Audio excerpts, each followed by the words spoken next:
everyone, welcome back to my YouTube channel. ഇന്നത്തെ വീഡിയോയിൽ മലയാളം സെന്റൻസുകൾ ഇംഗ്ലീഷിലേക്ക് ട്രാൻസ്ലേറ്റ് ചെയ്യുന്ന ഒരു വീഡിയോ ആയിട്ടാണ് ഞാൻ വന്നേക്കുന്നത്. നമ്മളെല്ലാവരും എത്ര ഈസി ആയിട്ടാണ് മലയാളം സംസാരിക്കുന്നത് നോക്കിയേ. ഇതുപോലെ തന്നെ ഇംഗ്ലീഷ് സംസാരിക്കാൻ പറ്റിയിരുന്നെങ്കിൽ എന്ന് നമ്മളെല്ലാവരും ആഗ്രഹിച്ചിട്ടില്ലേ? അപ്പോൾ മിക്കവരും പറയുന്ന ഒരു കാര്യമാണ്, നമ്മൾ മലയാളത്തിൽ നിന്ന് അല്ലെങ്കിൽ ഏതൊരു ഭാഷയിൽ നിന്ന് നമ്മൾ ഇംഗ്ലീഷിലേക്ക് ട്രാൻസ്ലേറ്റ് ചെയ്യാൻ നിന്ന് കഴിഞ്ഞാൽ ആ ഒരു സെന്റൻസ് റോങ് ആയിരിക്കും, നമ്മൾ പറയുന്നതൊക്കെ തെറ്റായിരിക്കും എന്നാണ് പറയാം. പക്ഷേ ഈ വിശ്വാസം ബ്രേക്ക് ചെയ്താണ് നമ്മളിവിടെ ഇംഗ്ലീഷിൽ സെന്റൻസുകൾ ഫോം ചെയ്യുന്നത്.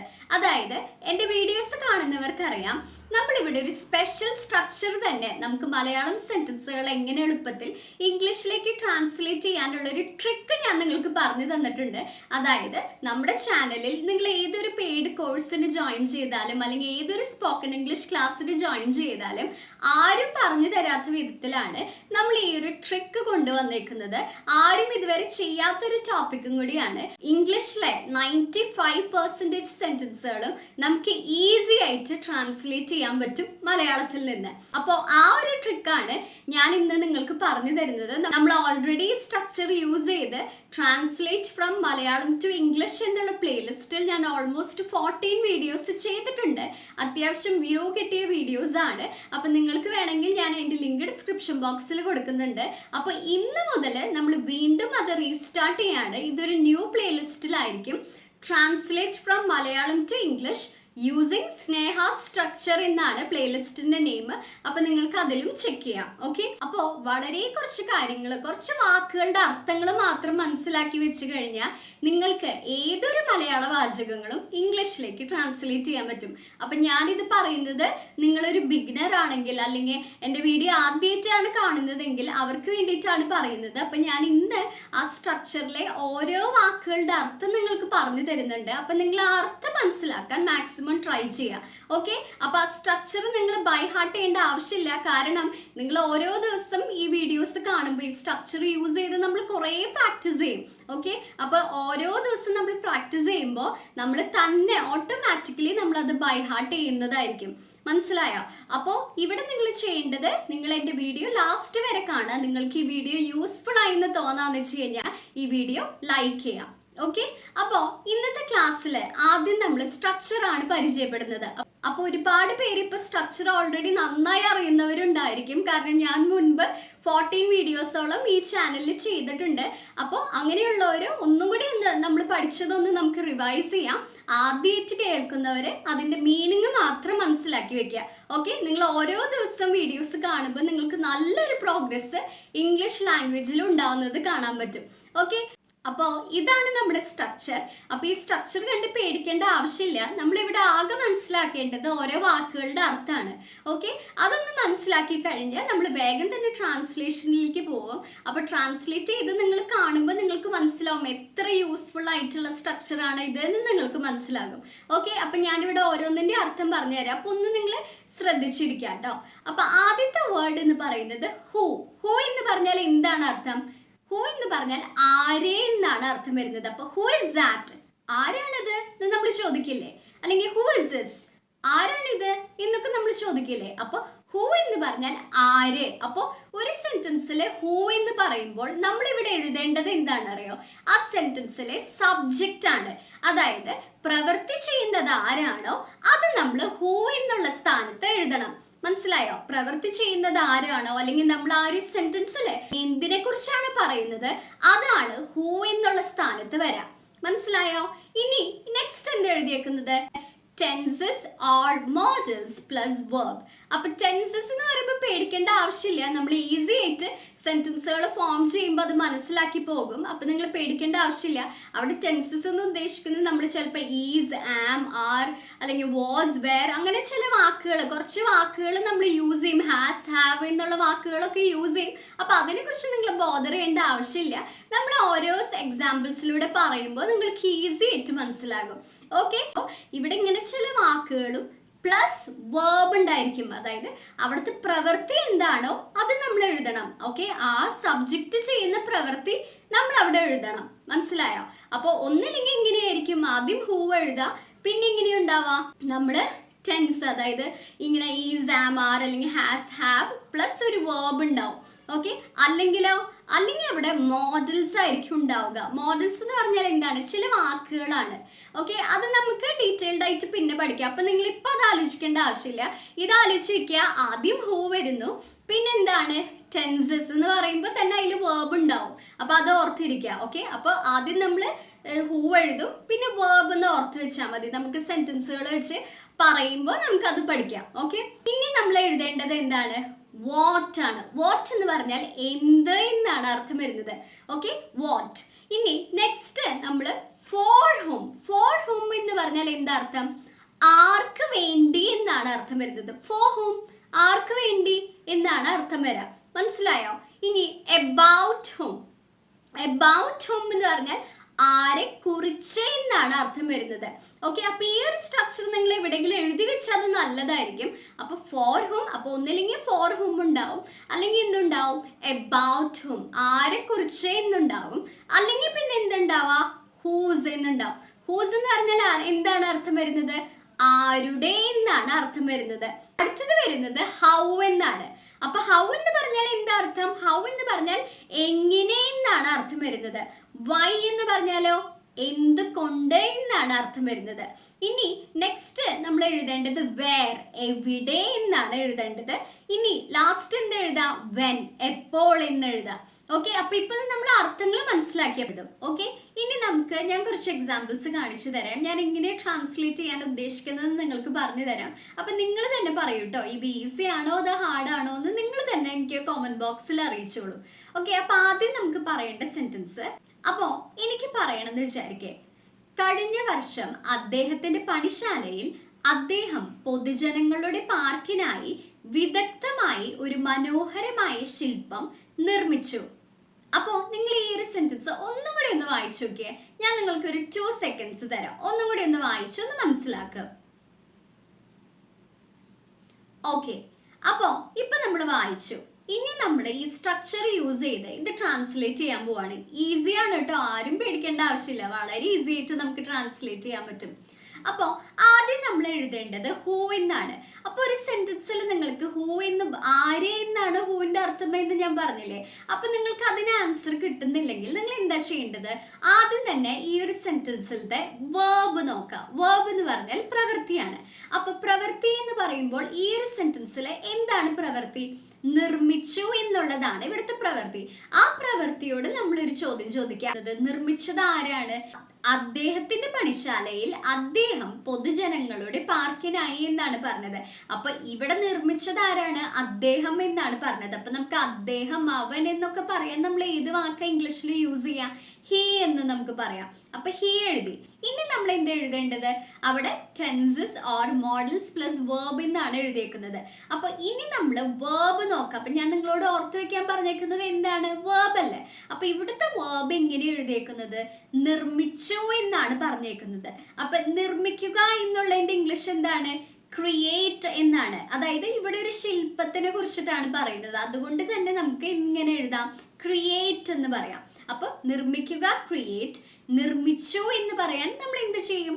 ഈ ഒരു ഇഡി ആഡ് ചെയ്യും. അപ്പൊ ക്രിയേറ്റഡ് എന്ന് പറയും. അപ്പൊ ഇതൊരു ടെൻസ് ആണ്, സിമ്പിൾ പാസ്റ്റ് ടെൻസ് ആണ് ഇത്. ഓക്കെ, അപ്പോ അതുകൊണ്ടാണ് അവിടെ നമ്മൾ tenses or modals plus verb എന്ന് എഴുതിയേക്കുന്നത്. മനസ്സിലായോ? അപ്പൊ നമ്മൾ ഇവിടെ എന്താ ചെയ്യേണ്ടത്? ഇവിടെ നമ്മൾ നിർമ്മിച്ചു എന്ന് എഴുതാം. അപ്പൊ ഹി ക്രിയേറ്റഡ് എന്ന് പറയും. ഇനി വാട്ട്. വാട്ട് എന്ന് പറഞ്ഞാൽ എന്ത് എന്നാണ് അർത്ഥം വരുന്നത്. എന്താണ് അവൻ നിർമ്മിച്ചത്? ഇവിടെ എന്താ നമ്മൾ സെന്റൻസിൽ പറഞ്ഞത്? ഒരു മനോഹരമായ ശില്പം എന്നാണ് പറഞ്ഞത്. അതെങ്ങനെ നമുക്ക് ഇംഗ്ലീഷിൽ എഴുതാം? ഒരു മനോഹരമായ എന്ന് പറയാൻ ബ്യൂട്ടിഫുൾ, എന്താ നമ്മൾ പറയാ? ശില്പത്തിന്റെ ഇംഗ്ലീഷ് എന്താണ്? സ്കൾപ്ചർ എന്ന് പറയും. അപ്പോൾ ശില്പം എന്ന് പറഞ്ഞാൽ സ്കൾപ്ചർ. ഇനി അതുണ്ടാക്കുന്ന ശില്പിനെ നമ്മൾ എന്താ ഇംഗ്ലീഷിൽ പറയാം? സ്കൾപ്റ്ററും ഉണ്ട്. മനസ്സിലായോ? അപ്പൊ ഇത് സ്കൾപ്ചർ ആണ്, കാരണം നമ്മളൊരു ശില്പത്തിനെ കുറിച്ചിട്ടാണ് പറയുന്നത്. അപ്പോൾ എന്തായി നമ്മുടെ സെന്റൻസ്? ഇതുവരെ നമ്മൾ എന്താ പറഞ്ഞത്? He created A beautiful sculpture. ഇനി നമുക്ക് എന്താണ് എഴുതാനുള്ളത്? അപ്പൊ നമ്മൾ വാട്ട് എഴുതി. അപ്പോൾ അടുത്ത നമ്മൾ എഴുതേണ്ടത് ഫോർ ഹും, എബൌട്ട് ഹും അല്ലെങ്കിൽ ഹൂസ് ആണ് എഴുതേണ്ടത്. അപ്പൊ ഫോർ ഹും എന്ന് പറഞ്ഞാൽ ആർക്ക് വേണ്ടി എന്നാണ് അർത്ഥം വരുന്നത്. അപ്പൊ ഇവിടെ നമ്മൾ പറഞ്ഞത് എന്താണ്? പൊതുജനങ്ങളുടെ പാർക്കിനായി എന്നാണ് പറഞ്ഞത്. ഇപ്പൊ ഇവിടെ പൊതുജനങ്ങൾക്കായി എന്നായിരുന്നു പറഞ്ഞിരുന്നെങ്കിൽ നമുക്ക് എന്ത് എഴുതാം? ഫോർ ദ പബ്ലിക് എന്ന് എഴുതായിരുന്നു. ഫോർ ഹും എന്നുള്ള സ്ഥാനത്ത് ആർക്ക് വേണ്ടിയാണ്? പബ്ലിക്കിന്, അതായത് പൊതുജനങ്ങൾക്ക് വേണ്ടി എന്ന് എഴുതായിരുന്നു. പക്ഷെ ഇവിടെ പറഞ്ഞത് പൊതുജനങ്ങളുടെ പാർക്കിനായി എന്നാണ് ഇവിടെ പറഞ്ഞേക്കുന്നത്. അപ്പൊ നമുക്ക് അവിടെ മാറ്റി എന്ത് ചോദിക്കാം? ഫോർ ഹും എന്നുള്ളിടത്ത് നമുക്ക് ഫോർ വാട്ട് എന്ന് ചോദിക്കാം. ഫോർ വാട്ട്, എന്തിനു വേണ്ടിയാണ്? ഇവിടെ പാർക്ക് എന്നുള്ളത് ഒരു സ്ഥലമായതുകൊണ്ടാണ് നമ്മൾ അവിടെ ഫോർ വാട്ട് എന്ന് ചോദിച്ചത്. അത് മറിച്ച് ഒരാളായിരുന്നെങ്കിൽ നമ്മൾ ഇങ്ങനെ ഫോർ ഹും തന്നെയാണ് എഴുതാം. മനസ്സിലായി? അപ്പൊ ഫോർ വാട്ട്, എന്തിനു വേണ്ടിയാണ്? അപ്പൊ എന്താണ് ഇവിടുത്തെ ആൻസർ? പൊതുജനങ്ങളുടെ പാർക്കിനായി എന്നാണ് പറഞ്ഞത്. അപ്പൊ അതെങ്ങനെ നമ്മൾ ഇംഗ്ലീഷിൽ പറയും? ഫോർ ദ പബ്ലിക് പാർക്ക് എന്ന് പറയാം. അത് പൊതുജനങ്ങളുടെ പാർക്കിനെ നമ്മൾ എന്ത് പറയും? പബ്ലിക് പാർക്ക് എന്ന് പറയും. അപ്പോൾ ഫോർ എന്ന് പറയുന്നത് വേണ്ടി എന്ന് പറയാനാണ്. അപ്പോൾ ഫോർ ദി പബ്ലിക് പാർക്ക് എന്ന് പറയും. മനസ്സിലായോ? ഇനി നമുക്ക് എബൌട്ട് ഹുംന്നോ ആരെ കുറിച്ചെന്നോ അതുപോലെ തന്നെ ഹൂസ് ആരുടെ എന്നൊന്നും എഴുതാനില്ല. ഇനി നമുക്ക് ഹൗ എന്ന് എഴുതാനുണ്ടോ? എങ്ങനെയാണ് നിർമ്മിച്ചത്? ഇവിടെ നമുക്ക് സെന്റൻസിൽ എന്താ പറഞ്ഞേക്കുന്നത്? വിദഗ്ധമായി എന്നാണ് പറഞ്ഞത്. അപ്പൊ വിദഗ്ധമായി എന്ന് പറയാൻ നമുക്ക് എന്ത് എഴുതാം? സ്കിൽഫുള്ളി എന്ന് എഴുതാം. അപ്പോൾ സ്കിൽഫുള്ളി എന്ന് എഴുതി കഴിഞ്ഞാൽ വിദഗ്ധമായി എന്ന് കറക്റ്റ് അവിടെ മീനിങ് വരും. മനസ്സിലായോ? അവന്റെ സ്കിൽസ് യൂസ് ചെയ്ത് അവൻ നന്നായി അത് ഉണ്ടാക്കി എന്നാണ് ഇവിടെ അർത്ഥം വരുന്നത്. ഇനി നമുക്ക് വൈ, എന്തുകൊണ്ടാണ് അവൻ ഉണ്ടാക്കിയത് എന്ന് നമുക്ക് ചോദിക്കാം. അവിടെ നമുക്ക് പ്രത്യേകിച്ച് ഒന്നും ആൻസർ ചെയ്യാനില്ല. എന്തുകൊണ്ടാണ് അവൻ ഉണ്ടാക്കിയത് എന്ന് നമ്മുടെ അടുത്ത സെന്റൻസിൽ പറഞ്ഞിട്ടില്ല. ഇനി എവിടെയാണ് അവൻ ആ ശില്പം ഉണ്ടാക്കിയത്? എന്താണ് നമ്മുടെ സെന്റൻസിൽ ഉള്ളത്? അദ്ദേഹത്തിന്റെ പണിശാലയിൽ എന്നാണ് പറഞ്ഞത്. അപ്പൊ പണിശാലയിൽ എന്ന് പറയുന്നത് കൊണ്ടാണ് നമ്മൾ ഇൻ എഴുതുന്നത്. അതായത് ആ പണിശാലയുടെ ഉള്ളിലാവില്ലേ? അപ്പൊ ഇൻ അവന്റെ പണിശാലയിൽ, ഇൻ ഹിസ് വർക്ക്ഷോപ്പ് എന്ന് പറയാം. മനസ്സിലായോ? ഇനി നമുക്ക് എന്ത് എഴുതാനുള്ളത്? വെൻ, എപ്പോഴാണ് ഉണ്ടാക്കിയത്? കഴിഞ്ഞ വർഷം എന്നാണ് പറഞ്ഞത്. അപ്പൊ നമുക്ക് എന്ത് എഴുതാം? ലാസ്റ്റ് ഇയർ എന്ന് പറയും. അപ്പൊ എന്തായി നമ്മുടെ sentence? He created A beautiful sculpture for the public park skilfully in his workshop last year എന്ന് വരും. മനസ്സിലായോ? അപ്പോ നമുക്ക് ട്രാൻസ്ലേറ്റ് ചെയ്യേണ്ട സെന്റൻസ് ഇതാന്ന് വിചാരിക്കേ. തൊഴിലാളികൾ കഴിഞ്ഞ വർഷം ഗ്രാമവാസികൾക്കായി പർവ്വതനിരകൾക്ക് സമീപം ശ്രദ്ധയോടെ ഉറപ്പുള്ള പാലം നിർമ്മിച്ചു. ഈ ഒരു സെന്റൻസ് നമ്മൾ എങ്ങനെ ഇംഗ്ലീഷിലേക്ക് ആക്കും? അപ്പൊ ആദ്യം തന്നെ നമ്മൾ സ്ട്രക്ചർ നോക്കാം. അപ്പൊ സ്ട്രക്ചറിൽ ആദ്യം എഴുതിയേക്കുന്നത് എന്താണ്? ഹൂ എന്നാണ്. അപ്പൊ ഹൂ കണ്ടുപിടിക്കണമെങ്കിൽ നമ്മൾ എന്താ ചെയ്യേണ്ടത്? നമ്മൾ വേർബ് നോക്കാം. അപ്പൊ വേർബ് എന്താണ് ഈ സെന്റൻസിൽ? നിർമ്മിച്ചു എന്നുള്ളതാണ് ഇവിടുത്തെ വേർബ്. അപ്പൊ ആ നിർമ്മിച്ചു എന്നുള്ള വേർബിനോട് ചോദിക്കുക, ആര് നിർമ്മിച്ചു എന്ന് ചോദിക്കുക. അപ്പൊ നമുക്ക് എന്താ ആൻസർ കിട്ടുന്നത്? തൊഴിലാളികൾ എന്നാണ് നമുക്ക് ആൻസർ കിട്ടുന്നത്. അപ്പൊ അതാണ് ഇവിടുത്തെ ഹൂ, അതായത് അതാണ് ഇവിടുത്തെ സബ്ജക്റ്റ്. മനസ്സിലായോ? അപ്പൊ നമുക്ക് ഇങ്ങനെ എഴുതാം, ദ വർക്കേഴ്സ് എന്ന് എഴുതാം. ഇനി നെക്സ്റ്റ് നമ്മൾ എന്താ നോക്കാം? നമ്മൾ ഇവിടെ എഴുതിയിരിക്കുന്നത് എന്താണ്? Tenses or modals plus verb എന്നാണ്. അപ്പൊ ആദ്യം തന്നെ നമ്മൾ വേർബ് നോക്കാം. അതനുസരിച്ചാണ് നമ്മൾ ഏത് ടെൻസിലാണ് എഴുതേണ്ടത് എന്ന് നമുക്ക് മനസ്സിലാകാം. അപ്പൊ ഇവിടെ നിർമ്മിച്ചു എന്നാണ് പറഞ്ഞേക്കുന്നത്. മനസ്സിലായോ? അപ്പൊ നിർമ്മിച്ചു എന്ന് പറയുമ്പോൾ നിർമ്മിക്കുക എന്നുള്ളതിന്റെ ഇംഗ്ലീഷ് എന്താണ്? ഇവിടെ പാലമായതുകൊണ്ട് നിർമ്മിക്കുക എന്നുള്ളതിന്റെ ഇംഗ്ലീഷ് കൺസ്ട്രക്ട് എന്നാണ്. അപ്പൊ നിർമ്മിച്ചു എന്ന് പറയാൻ ഈ ഒരു വാക്കിന് നമ്മളൊരു ഇ ആഡ് ചെയ്യുക. അപ്പൊ എന്തായി? കൺസ്ട്രക്റ്റഡ് എന്നാവും. അപ്പൊ ഇത് ഏത് ടെൻസ് ആണ്? സിമ്പിൾ പാസ്റ്റ് ടെൻസ് ആണ്. അപ്പൊ എന്തായി? The workers constructed. അപ്പൊ ആ ഭാഗം കഴിഞ്ഞു. ഇനി നമുക്ക് വാട്ട്, എന്താണ് അവർ കൺസ്ട്രക്ട് ചെയ്തത്? എന്താണ് നമുക്ക് ആൻസർ ചെയ്യാനുള്ളത്? ഒരു ഉറപ്പുള്ള പാലം എന്നാണ് പറഞ്ഞേക്കുന്നത്. അപ്പൊ അതെങ്ങനെ നമ്മൾ ഇംഗ്ലീഷിൽ എഴുതും? Study bridge. സ്റ്റഡി ബ്രിഡ്ജ് എന്ന് പറഞ്ഞാൽ വളരെ സ്ട്രോങ് ആയിട്ടുള്ള, വളരെ ഡ്യൂറബിൾ ആയിട്ടുള്ള ഒരു പാലത്തിനെയാണ് സ്റ്റഡി ബ്രിഡ്ജ് എന്ന് പറയുന്നത്. മനസ്സിലായോ? അപ്പൊ അതങ്ങനെ തന്നെ നിങ്ങൾ ഓർത്ത് വെച്ചോ. അപ്പോൾ എന്തായി? The workers constructed A study bridge. ഇനി നമുക്ക് എഴുതാനുള്ളത് എന്താണ്? ഫോർ ഹും, ആർക്ക് വേണ്ടി? എബൌട്ട് ഹും, ആരെ കുറിച്ച്? ഹൂസ്, ആരുടെ. ഇവിടെ എന്താ എഴുതാനുള്ളത്? ആദ്യത്തെ നോക്കാം. ഫോർ ഹും, ആർക്ക് വേണ്ടിയിട്ടാണ് ഉണ്ടാക്കിയത്? എന്താ നമുക്ക് ആൻസർ ചെയ്യാനുള്ളത്? ഗ്രാമവാസികൾക്കായി എന്നാണ് പറഞ്ഞത്. അപ്പോൾ ഗ്രാമവാസികൾക്കായി എന്ന് പറഞ്ഞാൽ ഇവിടെ അർത്ഥം എന്താണ്? ഗ്രാമവാസികൾക്ക് വേണ്ടി എന്നാണ്. അപ്പൊ നമ്മൾ അതെങ്ങനെ ഇംഗ്ലീഷിൽ എഴുതും? ഫോർ ദി വില്ലേജേഴ്സ് എന്ന് പറയും. ഇതുവരെ എന്തായി നമ്മുടെ sentence? The workers constructed A study bridge for the villagers ഇനി നമുക്ക് എന്ത് എഴുതാനുള്ളത്? അപ്പൊ ഇനി ഫോർ ഹും എഴുതി, ഇനി എബൌട്ട് ഹുംന്നോ അതുപോലെ തന്നെ ഹൂസ് എന്നൊന്നും എഴുതാനില്ല. ഹൗ, എങ്ങനെയാണ് അവർ ആ പാലം നിർമ്മിച്ചത്, എങ്ങനെയാണ് എന്നാണ് ഈ സെന്റൻസിൽ പറഞ്ഞേക്കുന്നത്. ശ്രദ്ധയോടെ എന്നാണ് പറഞ്ഞത്. അപ്പൊ അങ്ങനെ പറയാൻ നമുക്ക് എങ്ങനെ ഇംഗ്ലീഷിൽ പറയാം? diligently എന്ന് പറയാം. അപ്പൊ ഇവിടെ ഒരു കാര്യം ശ്രദ്ധിക്കുക, വളരെ പ്രിസൈസ് ആയിട്ട്, ആക്യുറേറ്റ് ആയിട്ട്, ആക്യുറേറ്റ്ലി, പ്രിസൈസ്ലി എന്നൊക്കെ പറയില്ലേ, അതുപോലെ തന്നെ നമുക്ക് പറയാൻ പറ്റുന്ന ഒരു വാക്കാണ് diligently എന്ന് പറയുന്നത്. മനസ്സിലായോ? അതായത് വളരെ ശ്രദ്ധയോടെ, കറക്റ്റ് ആയിട്ട് എന്നാണ് ഇവിടെ അർത്ഥം വരുന്നത്. മനസ്സിലായോ? അവര് നിർമ്മിച്ചു. അപ്പോൾ ഇനി നമ്മൾ ഹൗ എഴുതി, ഇനി നമുക്ക് എന്ത് എഴുതാനുള്ളത്? വേർ എന്നാണ്. എവിടെയാണ് അവർ നിർമ്മിച്ചത്? നമുക്ക് എന്താ സെന്റൻസിൽ പറഞ്ഞേക്കുന്നത്? പർവ്വത നിരകൾക്ക് സമീപം എന്നാണ് പറഞ്ഞത്. അപ്പൊ സമീപം എന്ന് പറയാൻ നിയർ എന്ന് പറയാം. അപ്പോൾ പർവ്വത നിരകൾക്ക് സമീപം എന്ന് പറയാൻ നമ്മൾ എങ്ങനെ ഇംഗ്ലീഷിൽ പറയും? നിയർ ദി മൗണ്ടൻസ് എന്ന് പറയും. മനസ്സിലായോ? അപ്പൊ നിയർ ദി മൗണ്ടൻസ്. ഇനി എന്താ നമുക്ക് പറയാനുള്ളത്? വെൻ, എപ്പോഴാണ് നിർമ്മിച്ചത്? കഴിഞ്ഞ വർഷം എന്നാണ് പറഞ്ഞത്. അപ്പൊ എന്താ നമ്മൾ എഴുതാ? ലാസ്റ്റ് ഇയർ എന്ന് പറയും. അപ്പൊ എന്തായി നമ്മുടെ sentence? The workers constructed A sturdy bridge for the villagers diligently near the mountains last year എന്ന് വരും. മനസ്സിലായോ? അപ്പോൾ ഇന്നത്തെ വീഡിയോ നിങ്ങൾക്ക് എല്ലാവർക്കും ഇഷ്ടപ്പെട്ടു എന്ന് വിചാരിക്കുന്നു. അപ്പം നമ്മൾ ഇനി വരും ദിവസങ്ങളിൽ പല ടൈപ്പിലുള്ള സെന്റൻസുകൾ, പല പാറ്റേണിൽ വരുന്ന സെന്റൻസുകളൊക്കെ ട്രാൻസ്ലേറ്റ് ചെയ്യാൻ പഠിക്കുന്നതായിരിക്കും. ഇന്ന് ഞാൻ ജസ്റ്റ് ഒന്ന് നിങ്ങൾക്ക് ഒരു സ്മോൾ ഐഡിയ തരാനാണ് ഞാൻ ഈ വീഡിയോ ചെയ്തത്. ഇനി വരും ദിവസങ്ങളിൽ നമ്മൾ പല ടൈപ്പിലുള്ള സെന്റൻസുകൾ കാണുന്നതായിരിക്കും. ഇന്നത്തെ ക്ലാസ് നിങ്ങൾക്ക് മനസ്സിലായോ എന്ന് അറിയാൻ വേണ്ടി ഞാൻ വളരെ ഈസി ആയിട്ടുള്ള ഒരു ക്വസ്റ്റ്യൻ ചോദിക്കുന്നുണ്ട്. അവൾ ഇന്നലെ ഒരു കേക്ക് ഉണ്ടാക്കി. ഇതെങ്ങനെ നമ്മൾ ഇംഗ്ലീഷിൽ പറയും? വളരെ ഈസിയാണ്. അപ്പൊ നിങ്ങൾ സ്ട്രക്ചർ നോക്കാം, എഴുതാൻ പറ്റുന്നുണ്ടോ എന്ന് ട്രൈ ചെയ്യാം.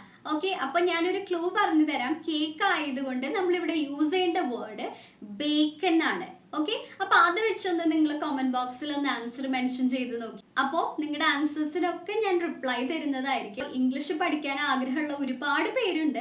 അപ്പൊ നിങ്ങളുടെ വീട്ടിലെ ഫ്രണ്ട്സിനും അതുപോലെ തന്നെ ഇപ്പൊ സ്കൂളിൽ പഠിക്കുന്ന സ്റ്റുഡൻസിനും എല്ലാവർക്കും വീഡിയോ ഷെയർ ചെയ്ത് കൊടുക്കുക. അപ്പൊ ഈ വീഡിയോ നിങ്ങൾക്ക് ഇഷ്ടപ്പെട്ടു, നിങ്ങൾക്ക് ഈ വീഡിയോ യൂസ്ഫുൾ ആയെന്ന് ശരിക്കും തോന്നാന്ന് വെച്ച് കഴിഞ്ഞാൽ എൻ്റെ ഈ വീഡിയോ ലൈക്ക് ചെയ്യാനും എന്നെ സബ്സ്ക്രൈബ് ചെയ്ത് സപ്പോർട്ട് ചെയ്യാനും മറക്കരുത്. അപ്പോൾ അടുത്തൊരു വീഡിയോ ആയിട്ട് മറ്റൊരു ദിവസം കാണാം. Thank you for watching.